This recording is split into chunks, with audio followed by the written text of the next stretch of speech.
এত অস্বীকার করে লাভ নেই। কিন্তু আমার বক্তব্য ছিল, আমার এলাকাতে আমি দেখেছি একটি দোকানে রাত্রিবেলা মেয়েরা মদ খেত, তার নাম হচ্ছে বিকাশের ঘর। আমি খবরটা পাওয়ার পর আমি দুদিন পর পর রাত্রিবেলায় গেছি যে কোন মেয়েরা হোটেলে মদ খেতে যায় বা দেখা দেয়। আমি হোটেলওয়ালাকে বলে এসেছি এখন থেকে কোনো মহিলাই হোটেলে মদ খেতে যাওয়া যায়।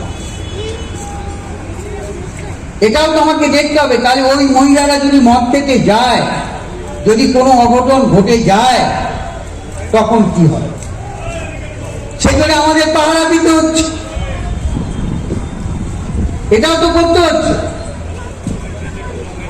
একটা ঘটনার কথা বলি, এই বৃষ্টির সময় কালকে রাত্রিবেলাতে একটি জায়গাতে দুটি ছেলে একটি মেয়ে, রাত তখন 2টো, সে দেখা যাচ্ছে দুজন ওখানে বাড়ি দিয়ার খাচ্ছে। যথারীতি পুলিশকে জানা হলো, বাবা মাকে ফোন করা হলো যে রাত 2টোর সময় আপনারা আপনার মেয়ে কোন রাত জাগো আন্দোলনে গেছে। পুলিশ এসে তুলে নিয়ে গেল।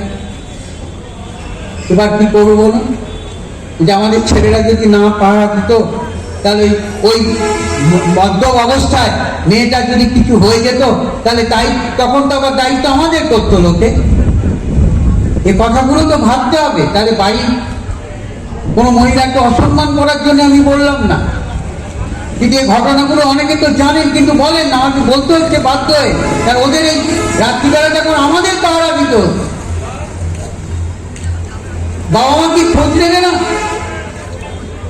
বাবা মা কি জানে না যে আমার মেয়ে সন্ধ্যেবেলায় কোন মদের দোকানে যাচ্ছে? তো বাবা মাদের সাবধান, আপনারা কোন আন্দোলন করুন, আন্দোলনে মোমবাতি জানান, মিছিল করুন, যাই করুন তাই করুন, কিন্তু অনেক জায়গায় যখন যায় তখন আপনি খোঁজ করবেন না আপনার মেয়ে কোথায় গেল। শেষে কিছু হলে জায়গায় এসে আমাদের ঘাড়ে চাপছে। কোনো তো অসুবিধা হচ্ছে না কি? দেখতে পাচ্ছেন না আপনারা? কেউ তো আমরা দেখতে পাচ্ছি টিভিতে প্রতিবাদ জানিয়ে দিয়ে পরের দিনই বিদেশে বেড়াতে চলে গেল। আবার আমি কদিন আগে গোপনে একদিন এই আধুনিকার এখানে দাঁড়িয়েছিলাম। আপনাকে অনেকে হয়তো আমাকে চেনেন না, এটা ঠিকই, কিন্তু আমি তো এমনি গ্রামে ঘোরা লোক, এটা ঠিকই তো, গাড়ি ছেড়েও হাঁটতে হাঁটতে দেখতে দেখতে যাই। আমিও কান্না একদিন সন্ধ্যেবেলা আধুনিকার সামনে দাঁড়িয়েছিলাম, খেয়াল করছিলাম যারা বলছিল পুজো আর মন থেকে নিঃসন্দেহে একটা দুঃখের ঘটনা, অনুতাপের ঘটনা, কিন্তু সবচেয়ে প্রতিবাদী মুখ যখন দেখি আধুনিকাতে বড় বাজার করে ফিরছে গায়ে গেল। তাই গেছি আমি নিজে না রেখে তো বলতে পারবো না। আমি তো দেখি এই চরিত্রটা খারাপ লাগে, মনটা খারাপ হয়ে কালকে আজকে আর খারাপ হয়।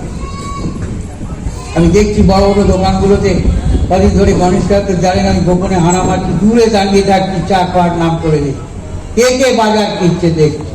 আমি দেখলাম আমার একটা সবচেয়ে মিছিলে যে অগ্রণী ভূমিকা, সেই বইয়ের সবচেয়ে দামি শাড়িটা কিনে নিয়ে চলে বলে আমরা পুজোতে আর মন নেই, আন্দোলন প্রতিবাদ, সেই সবচেয়ে বেশি বাজার বলুন।